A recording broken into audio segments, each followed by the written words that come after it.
Tässä talossa on sitten myynnissä 2 huoneen asunto ensimmäisellä kerroksella. Ja tästä vähän videosta sitten näkyy, että miten lähellä se on keskustaa. S-Market löytyy, bussipysäkki S-Marketin vastapäätä. Sitten löytyy kukkakauppa, apteekki ja muut ruoka- ja baaripaikat. Mennäänpä sitten katsomaan sitä asuntoa vähän lähempänä. Löytyy sähköinen tolppa. Saa kunnolla talvella sitten auto lämpimäksi.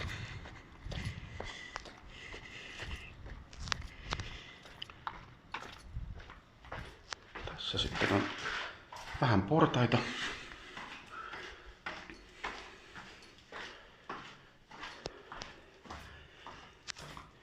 Ja tuossa löytyy sitten asunto.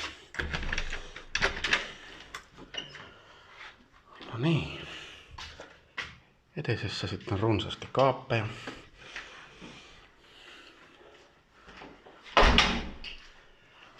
Olohuone, iso olohuone. Täällä voi vaikkapa tanssia. Sitten iso parveke, mistä saa nauttia sitten kesällä aurinkoa ja talvella lunta.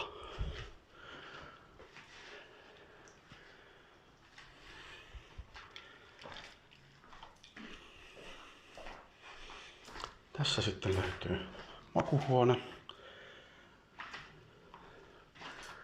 Samoin sitten jälleen kaappeja riittävästi. Ja keittiö.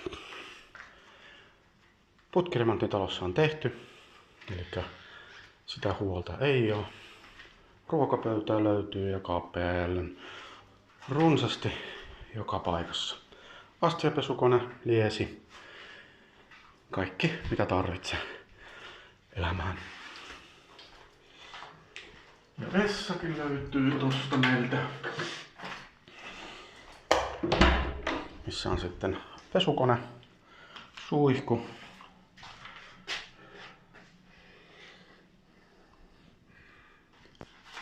Kunnolla remontti tehty. Elikkä tämmönen asunto sitten on meillä tarjolla. Kiitoksia.